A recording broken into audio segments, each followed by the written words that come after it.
Hey guys, I'm gonna do a just a little show and tell here of my new scope that I just picked up, and I'm gonna take it off the rifle and just go over it and try to attempt to show you guys the reticle, but just want to show you a close look here as it is.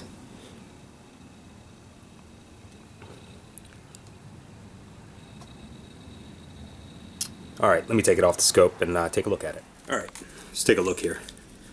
So I just picked this up. This is a Vortex PST, Vortex Viper PST. This is the 14x24. Great optic. Vortex is known for making quality stuff, but not only that, they stand behind their product.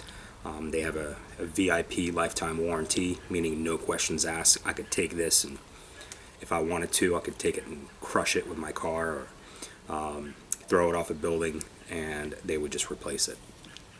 So having said that, if you're looking for a quality optic that's not going to let you down, in any event that it does, the manufacturer stands behind it 100%. Don't be afraid to look at the Vortex line. So this scope generally runs about $4.99, and I also picked up the American Defense Recon mount. This is a 30mm mount, since the tube is 30mm. These generally run about $175, so you're looking at about $675 for everything. However, I just picked this up. This is Memorial Day weekend 2014, and Primary Arms had a 15% off scopes and mounts, so I picked up this whole package for $543, which is a fantastic deal. I just couldn't pass it up. But anyway, so let's take a close look here. I just want to show you.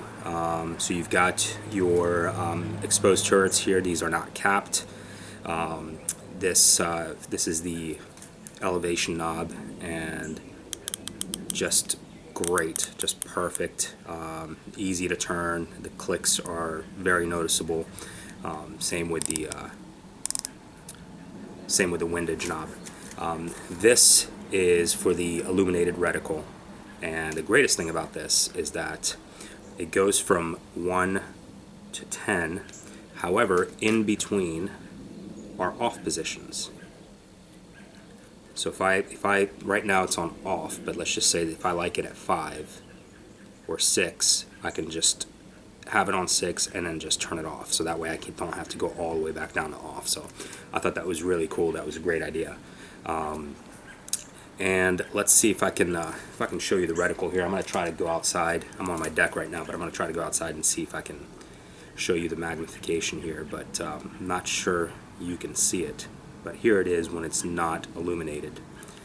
Let's take a look and see if I can show it here. Okay, I don't know if you can tell, but it also has a red dot in the middle. Okay, and like I said, we're going to go outside and take a look and see if I can get a magnified picture for you guys. Anyway, these things are it comes with the shims as well, so that way you can lock it back down to 0. Once you've sighted in your scope, all you have to do is there's these tiny screws right in there. You unscrew it, you take this off once it is zeroed, and then you just put in the shims, and it's going to allow you to put them in. Basically, it's just going to fill this gap that's in there, and once they're in there, they're installed. You just put this back down, and let's say you're going out to 300 yards, but this is zeroed for 100. You can adjust it all you want, and then when you're done, when you come back, it'll lock. Once it locks, then you can just go back down to 0, and that way you can't go past it. You don't have to remember how many turns you have to go back to get it back to your 0, so I think that's great. As for the American Defense mounts, I absolutely love these. This is my 3rd American Defense mount that I bought. They are expensive. However, if you're looking for a solid mount that's not going to allow your scope to move around, it's very sturdy, made in USA, and just fantastic. You know, there's a lot of mounts out there. I just don't get it. People buy really good scopes, but then put them on crappy mounts. That just kind of defeats the purpose. So if you are looking for a quality scope and you end up buying one, put more money aside and get a quality mount. LaRue makes great mounts. American Defense are my favorite. But there are others out there, obviously.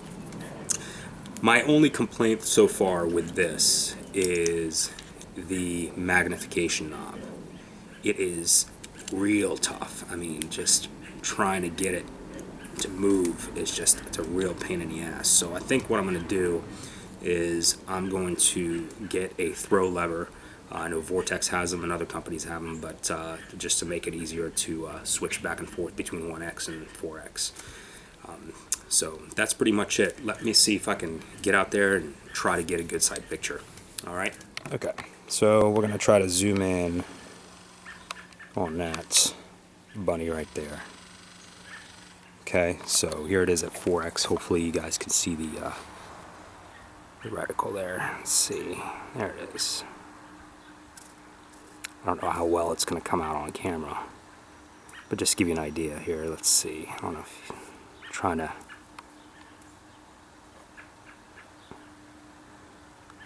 Okay, now let's try it illuminated and see if we can see anything. Let's go back here. Okay, and let's move it a little bit towards the bunny. That's not really, can't really see it. There it is up against a tree. Alright, let's see how well this comes out. Alright, so that was it. I did the best I could try to get a clear picture of that reticle. Unfortunately, my camera was just not picking it up. I'm going to keep that footage on there just so you have an idea, but do not judge it by what you see. The glass is super clean. The reticle is just very clear and very, very well worth it. So sorry I couldn't give a more in-depth video. I wish there was some shooting videos I could post, but for some reason the only range I go to that's close to my house doesn't allow any video footage. So maybe one day if I find some land to shoot on, I could do a few more in-depth reviews. But that is it. Absolutely great scope. Definitely it makes it a lot easier taking those longer shots when you've got magnification. I used to have an Aimpoint Pro on this, and although it was just it's a great optic, I really wanted something that could get me a little bit closer, especially shooting at long ranges. So alright, that's it guys. Let me know if you have any questions. As always, thank you for watching, and please subscribe.